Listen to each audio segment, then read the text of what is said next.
Well, it looks a little gloomy outside, but we got sunshine on the inside. You know, that happens when you get Alyssa and Elena come on Sunday morning. You get sunshine on the inside here. Good to see both of them today. We're in, we finished the book or the Gospel of John last Sunday after like a year and a half in there. And it's my plan to start another book here shortly, and it might do Acts, but I haven't had a chance to get fully studied up on it and ready to even begin the introduction yet. So, like I normally do, while I'm in between books, I do a psalm or a proverb or something like that, and that's what we're going to do today, because these we can take in bite-sized pieces, one Sunday at a time. And so we're going to do that today with Psalm 83. So turn with me. We'll be looking at this as well as the supplementary account that accompanies this prayer in Psalm 83. And that comes from 2 Chronicles and we'll see that when we get there. Well, this psalm is the last of the psalms that go under the name Asaph, that are accredited to Asaph. And in my other Bible, I was just looking for it in this one, and I don't see it here. It says, the heading says, which is of course not scripture, it was added by Nelson, the publisher. It says, a song of prayer to Yahweh for deliverance from overwhelming enemy forces, or something like that. Or it says, a prayer to frustrate conspiracy against Israel. That's the correct one that's in Nelson, I think. A prayer to frustrate conspiracy against Israel. So there's overwhelming, we're going to see enemy forces. And in this, we see that Israel turns and acknowledges their God, and they're at a point where they realize that they're defenseless, they unable to protect themselves, and they're fully dependent on God. There's nobody they can do an alliance with. It's too late for any other. The only thing possible is divine intervention, and they realize that, and so they turn to him. They turn to their God for their salvation, and it's a great place to be when you give up on yourself and everything else, everyone and everything else, and you just say, you're the only one, God, that can help me now. So Asaph, the author of this prayer, which is a song also, turns out he wrote at least 12 psalms, including the first psalm, Psalm 1. He was a Levite, he was a musician, and he was a prophet. We see in 1 Chronicles 21 that he was designated by David to lead the musicians. And in 2 Chronicles 29:30, he's referred to as Asaph the seer, or prophet, seer. So most Bible scholars agree that this is penned. Asaph wrote this during the invasion of Judah, and that's recorded in 2 Chronicles 20, which we'll be looking at, during Jehoshaphat's reign. King Jehoshaphat, he was a good king, certainly by any measure of the other kings. So the Moabites and the Ammonites were the primary ones leading this coalition against Judah, but we're going to see there was many others joining in, and we can also apply this to the gospel church today. While we haven't replaced Israel, Israel's stubbornly rejected their God to this day. Their Messiah, I should say. They still purport to worship Yahweh, but they'll return to the one they rejected. We know that, and they'll rejoin us as God's sheltered ones. And in the meantime, they still are his sheltered ones. They'll be punished, but along the way, getting them to return to them. And there's no doubt that this coalition, this confederacy that is invading Judah right now, was God's will. He arranged this, but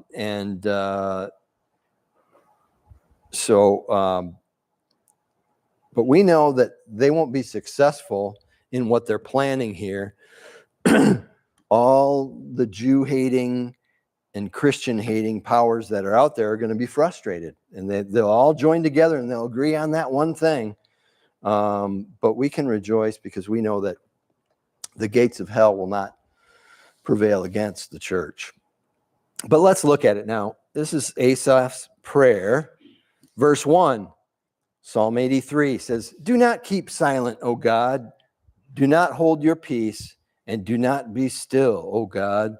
For behold, your enemies make a tumult, and those who hate you have lifted up their head. They have taken crafty counsel against your people and consulted together against your sheltered ones." Well, we see the root of their hatred here is against God. Israel's just the reminder that there is a God, the one true God. Let's look at verse 4 before we comment too much here. They have said, "Come, let us cut them off from being a nation, that the name of Israel may be remembered no more." Well, that's their plan. Think that's going to work out? We paraphrase, let's exterminate the whole race. We don't even want a record of them on the face of the earth. This is what they want. And their scheme is actually well planned. They've got, we're going to see 8 or 10 nations united in an effort to do this.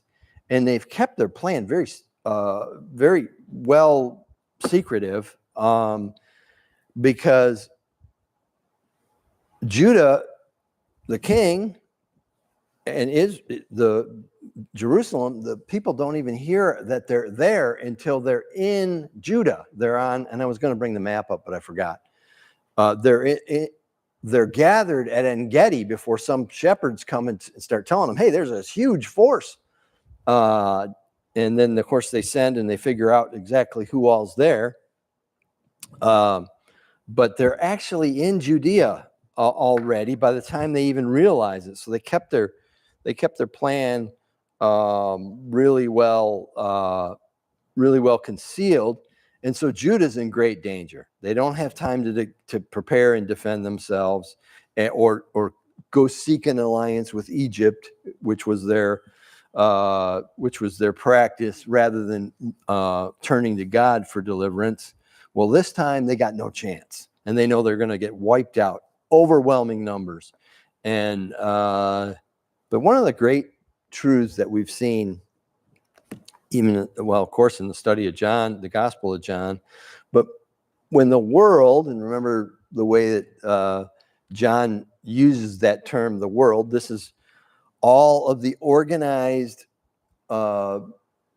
governmental and other institutions that have aligned themselves against God and his very existence, the acknowledgement of God, the fact that he is there. They've aligned themselves against God. And so when they do that, when they get their best laid plans, it always ends up working to the glory of God. It's just a wonderful thing to see. We saw that in the Gospel of John.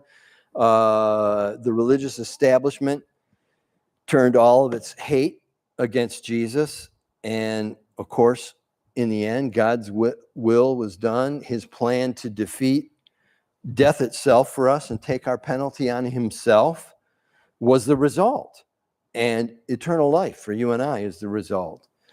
We saw it with Job, and just the wonderful Satan turned all his affliction on Job, and still to this day that book is serving to glorify God. Paul tells us in his writings that he gloried in his infirmities, and that when he was weak, that's when he was truly strong. And because why? Because when we know we can't stand by our own power, and we rely on him alone, and we no longer are confident in ourselves, that's pride, or in any other power, our government or whatever else, we're right where he wants us to be. And now he's looking for us to be in that position. He's looking to show himself strong to people that are in that position. Psalm 46:10 says this, "Be still and know that I am God." I love that. So here's my question for you today as we go through this. Is calamity and disaster good for us? I'm not going to answer that yet, but we'll see. He knows what's best for us. And what's best for us is that we're close to him. And you know what happens when we drift away, when true believers drift away from him, right? Things don't go so well. And so we're better off staying close to him. And so I'm glad you're all here today. This is how we do it. And we can trust in him and know that he's able to deliver us. And if we are not living as the world lives, and that is living as if he doesn't exist, we're close to him. If we're praying, we're reading our Bibles, we're close to him. Anyway, there's many believers that strongly believe that God brings no calamity, nothing negative, no disease, no famine, nothing punitive comes from God. They would tell you that only good comes from God. While I would agree that only good comes from God, sometimes the best thing to happen is some adversity and some calamity, because then we return to our God, as we're going to see in this. He'll bring whatever it takes to bring us back to him. We'd just be smart to turn back to him earlier so that it doesn't have to get so bad, right? For some of us, it takes a little more. But this is his perfect love for us, and it's nothing short of that. So these people that don't believe that God brings any adversity really need to read their Bibles again, and this time with open eyes. Isaiah 45:7 says, God talking through Isaiah, he says, "I form the light and create darkness. I make peace and create calamity. I, the Lord, do all these things." He says, I make peace and create calamity. Jeremiah 6:19, "Hear, O earth, behold, I will certainly bring calamity on this people, because they have not heeded my words nor my law, but rejected it." Who's bringing the calamity there? Jeremiah 25:29, "For behold, I begin to bring calamity on the city which is called by my name. And should you go unpunished? You shall not go unpunished, for I will call for a sword against you, says the Lord of hosts." Amos 3:6, Brother Cam's in the book of Amos. In chapter 3, the prophet Amos says, "If there is calamity in a city, will not the Lord have done it? Is it not the Lord that brought the calamity?" There's a reason for it. We'd be best to kind of recognize it. Anyway, so back to verse 4. Their goal here, that the name of Israel shall be remembered no more. That's Satan's real goal. Israel itself, from its very beginning, has been a reminder, a glaring reminder, a sign to the world that there's one God that needs to be acknowledged, and one loving creator that every human will acknowledge one way or another, and that every human is accountable to. Hebrews 4:13 says, and there is no creature hidden from his sight, but all things are naked and open to the eyes open to the eyes of him to whom we must give account. We must all give account. And he sees it all. So really, Israel and the church are the same in this regard. We're both reminders to the world, those that we're reminders of what they cannot stand to be reminded of. And that's Israel and the church today. And this is why they hate us, as we saw in our study of the Gospel of John. Jesus told his disciples that also. So back to verse 2, it said, For behold, your enemies make a tumult, and those who hate you have lifted up their head. You see? So you see where the hatred is at? It's actually the disdain for God, the Creator itself. That's who they want to forget. We're just reminders of it. So verse 5, for they have consulted together with one consent. They form a confederacy against you. Oh, see who their confederacy is against? They're coming against Judah here. But when any country or government seeks to oppress or eliminate God's people, Israel, or his church, they're contending with God himself. Jesus made that clear, didn't he? When Paul was persecuting the church, he met him on the Damascus road and said, Saul, Saul, why are you persecuting me?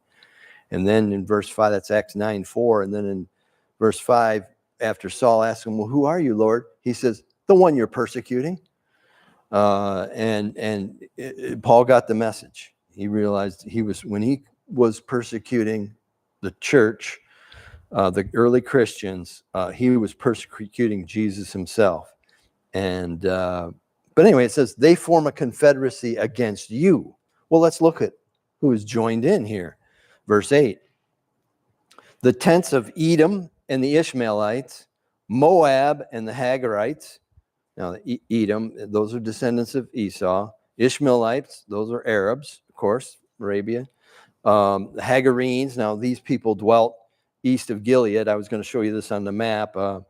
But they were nearly wiped out during the days of Saul. Saul went over there. We see this in 1 Chronicles 5. But by now they've apparently recovered. And they have an old axe to grind. And this is about 860 BC. So Saul had nearly wiped them out around 1050 BC. So it's about 200 years later. So, this country is only 200 years old. So you can see what happens. 200 years, they've recovered quite nicely. And they've joined in, the Hagarenes. Verse 7, Gebal, Ammon, and Amalek, Philistia, and the inhabitants of Tyre. Another reason I really wanted to bring the map, to really show you how surrounded Israel was at this time by all these enemies. And now they've all gathered their armies together, and they're at En-Gedi, right in Judah. Now, the Philistines, here is in the list, they were subdued under David, and they were, at this time, they were actually paying tribute to Judah, to Jerusalem, but they joined in here to get out from under. So they've joined this axis of evil here. Verse 8, look at this, more. Assyria has also joined with them. They have helped the children of Lot. Selah. So that Selah is your musical interlude or pause to consider. The children of Lot are Ammon and Moab. Those are the incestuous sons of Lot. So these are relatives. We have at least 4 of these nations closely related to the Hebrews. The sons of Lot, Abraham's nephew. We have the Edomites, that's Esau, son of Jacob. And we have, who else? Oh, the Arabs. Those are the sons of Ishmael. Those are that's also Abraham's seed through the handmaiden Hagar. You know the story there. So these are all closely related peoples, or at least 4 of these nations are closely related peoples. And there's nothing new under the sun. These people can't get along with one another. And Ecclesiastes 1:9 tells us nothing new under the sun. Cam mentioned that today too, in his study of Amos. But anyway, now verse 9, let's move on. The Assyria joins in. They want to be on the winning team here against everyone's common perpetual enemy, Israel. Verse 9, deal with them as with Midian, as with Sisera, as with Jabin at the brook of Kishon, who perished at Endor, who became his refuse on the earth. Make their nobles like Oreb and Zeb. Yes, all their princes like Zebah and Zalmunna, who said, let us take for ourselves the pastures of God for a possession. All these examples in verse 9 through 11 we see in the book of Judges, and they were all striking examples where Israel was just immensely outnumbered to the point where by humanly speaking, they had no chance. And God delivered them every time. So these examples that he's listed, we could go and take the time and look at these. Are great stories. I'd love to do it, but I couldn't fit this study in here. Just take my word for it. These are all stunning examples of Israel being outnumbered with only divine intervention as a remedy. And that's what they got. And so this is what Asaph is calling out for. He says they're saying, we want to take the pastures of God for a possession. Well, God's not going to allow their annihilation ever. They're going to be punished, and they have been throughout all history. But this includes Christians now too. He's not going to permit our annihilation. We know that. Our Bible tells us that. But this is still on the lips of the mob today. From the river to the sea, you've heard things like this. The world seeks to evict Israel from the planet entirely. And they seem to be openly committed to this complete annihilation of Israel. People have it in their charter. Well, Hamas and others, it's in their actual charter, is the complete annihilation of Israel. Now, this wouldn't have been tolerated even in Europe only a few years ago, but now it is, and it's being openly promoted on our campuses throughout this country, and it's being chanted here in this country without being swiftly condemned by the masses as racist. It's obviously racist by the definition of racism. It's genocidal by that definition, and anti-Semitic hate speech. So it's hate speech, but now it's tolerated. Isn't it striking that we've come this far just in a couple of years where these things would not have been acceptable? Genocide is the deliberate and systematic destruction of a group of people because of their ethnicity, nationality, religion, or race. And that is Encyclopedia Britannica or Webster's definition. Both of them say the same thing. But Israel, like no other people, have had this as their legacy, genocide, against them for 4,000 years, going all the way back to Egypt. When they first became a people. Remember, it was just a small family that was taken, and they grew to prospered in Egypt and had a huge people, so much so that the Egyptians are going, there's too many of them. And so they, it's interesting that the Egyptians were the first one to impose measures intended to prevent births. And that's one of in the UN charter, they've got a whole division that deals with genocide. And one of their definitions for genocide includes this: people or a government or system that imposes measures intended to prevent births within the group. So Planned Parenthood was originally formed as a genocidal group, and we know that from their history and their writings, that they imposed measures intended to prevent births within the Black community. So nothing new under the sun. They got that from the Egyptians. So we get to say nothing new under the sun again. Verse 13. Oh my God, he says, make them, and he's not swearing there, he means this, make them like the whirling dust, like the chaff before the wind. As the fire burns the woods, as the flame sets the mountain on fire, so pursue them with your tempest and frighten them with your storm. Fill their faces with shame, that they may seek your name, O Yahweh. Your name, that they may seek your name. It's as if he's saying that through their absolute failure, when by all human understanding, there is no way they could lose. All human indicators suggest it's impossible for them to lose. But when God intervenes on their behalf and realizing their own epic failure, that they might think about him and maybe turn to him, and they might seek him. So we see Asaph, what a godly man he was. He says, let them be confounded and dismayed forever. Let them be put to shame and perish, that they may know that you, whose name alone is Yahweh, are the most high over all the earth. There is what they don't want to know. They kind of know it all, or they do know it already, but they don't want to be reminded of it. That's why they hate us, and that's why they hate Israel. So that's the song. That's the prayer of Asaph. Now we're going to look at how this played out in 2 Chronicles 20. So turn there, 2 Chronicles 20.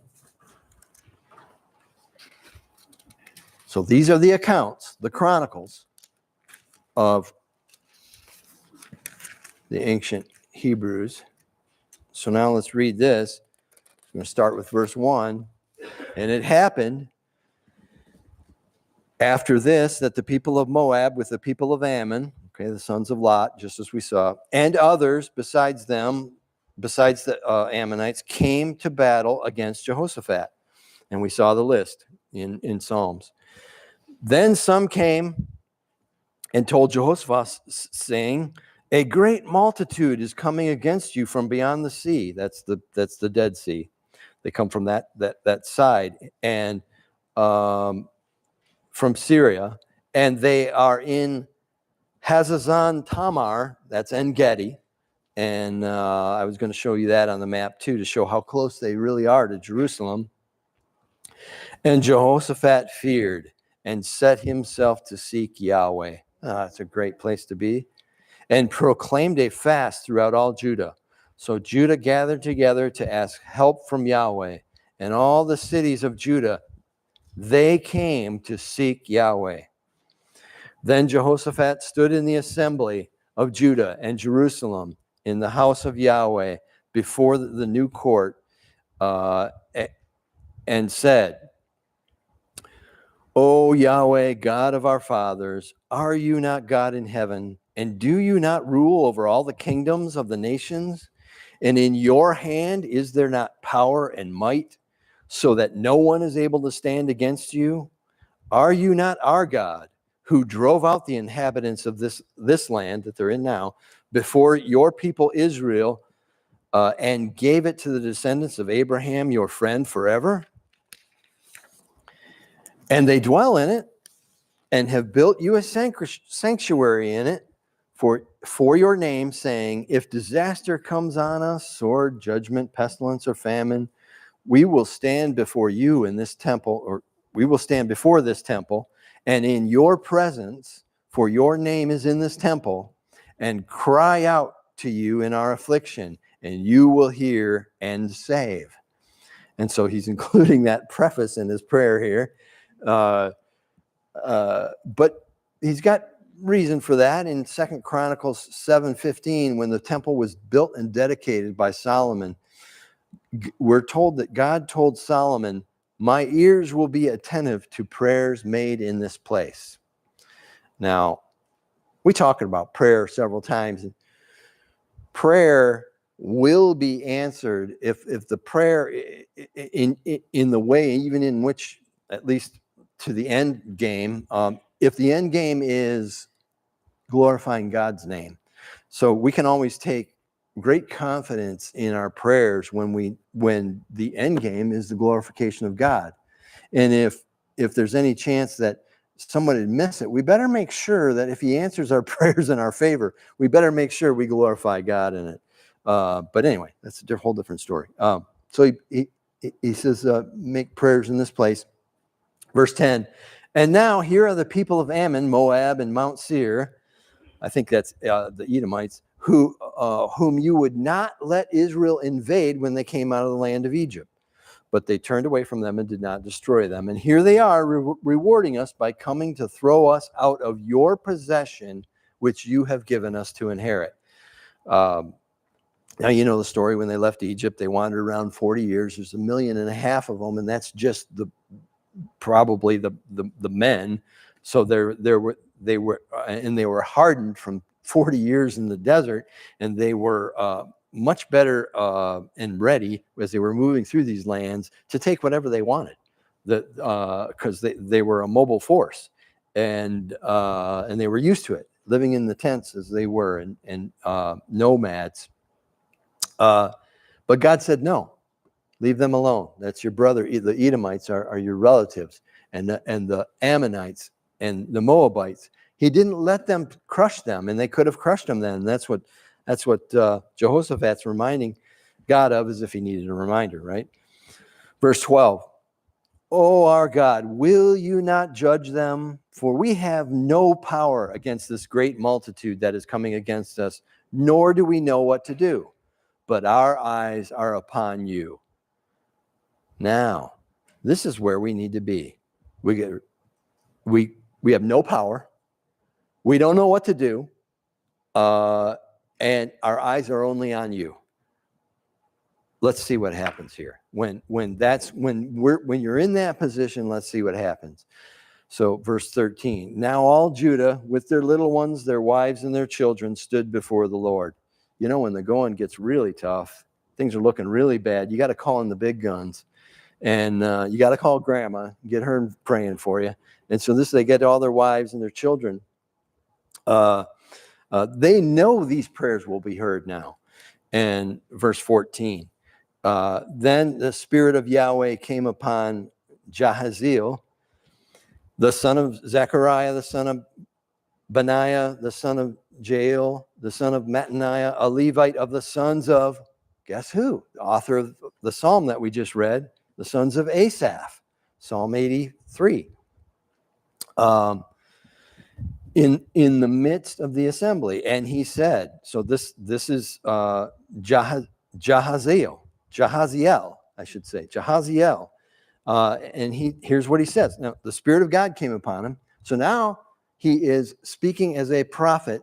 He gets a message from God that he is conveying to the people, and here it is.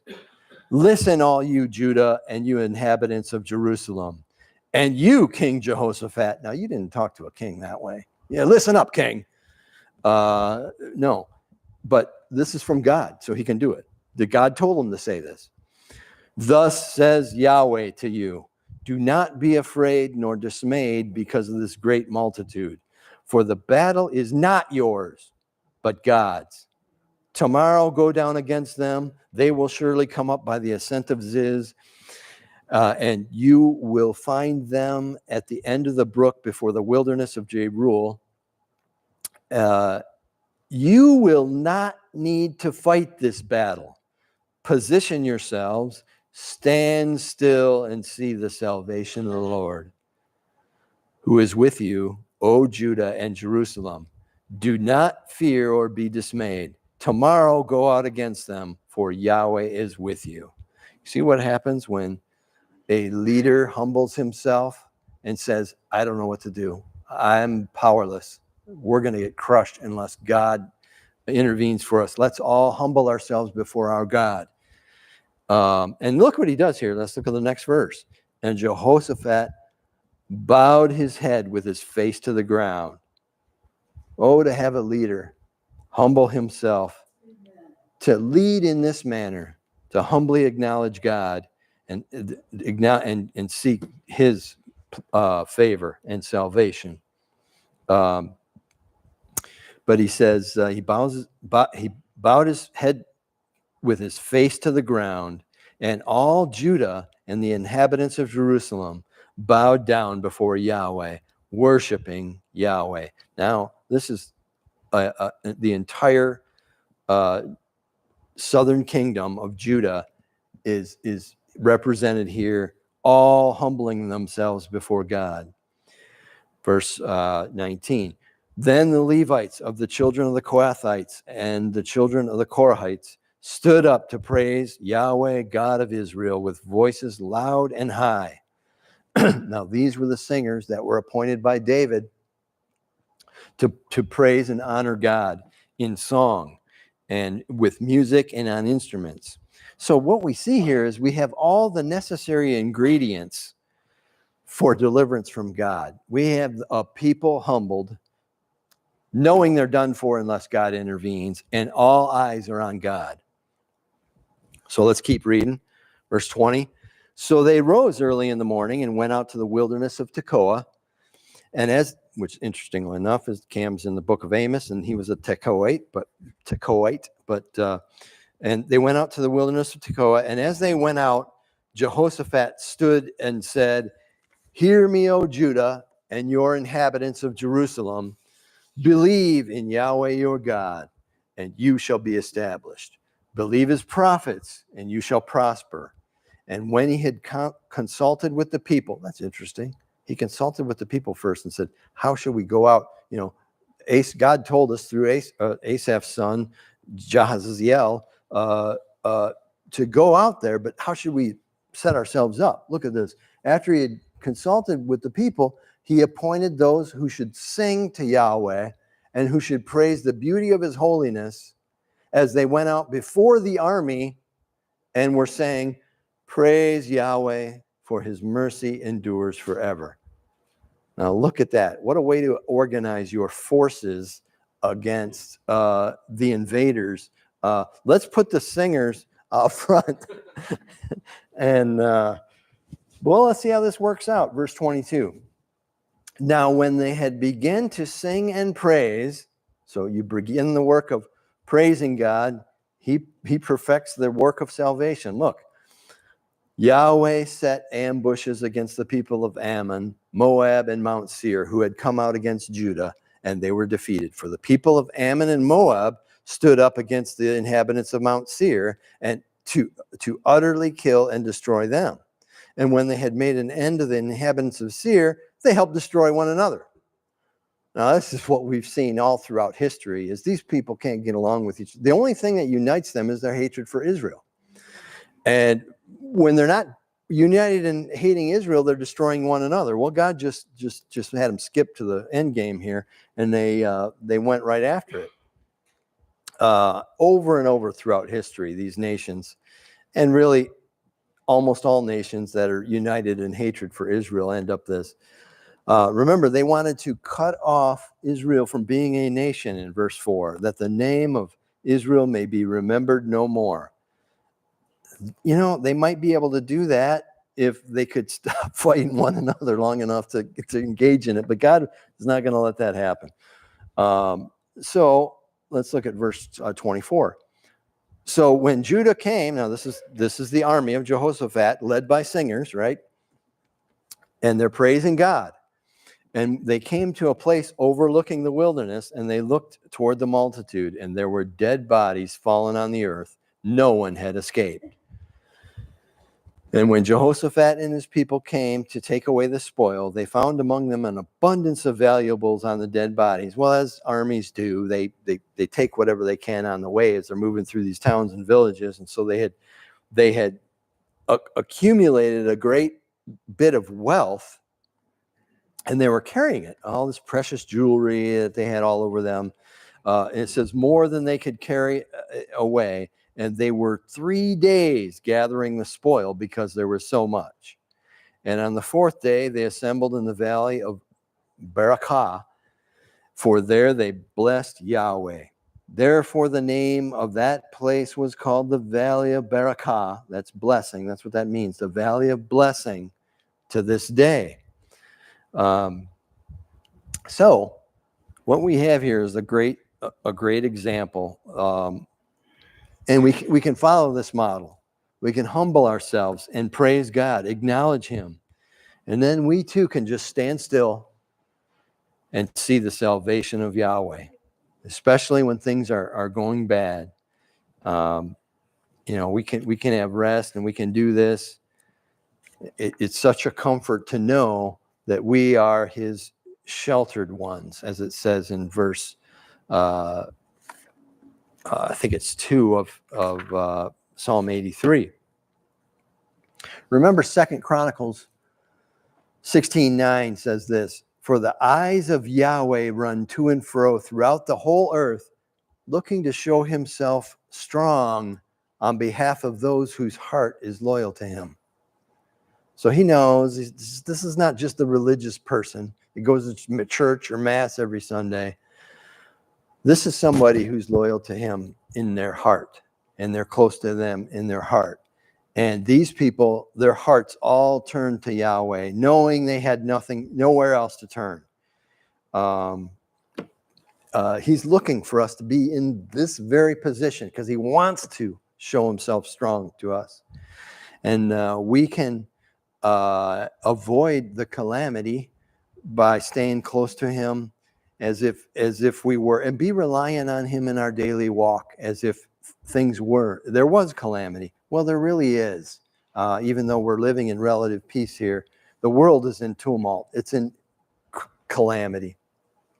When we finally give up on our own wisdom and our own strength, and we don't trust in our government anymore to deliver us or protect us, or some other alliance, just knowing that God is our only salvation, our only strength, and he is there watching and waiting to show himself strong, individually or as a nation. If this nation were to turn as Judah did, when we are weakest and utterly humbled, he is pleased to be our salvation. And when we're in that position, nothing can stand against us. It's just a great recurring truth that we see in the Bible.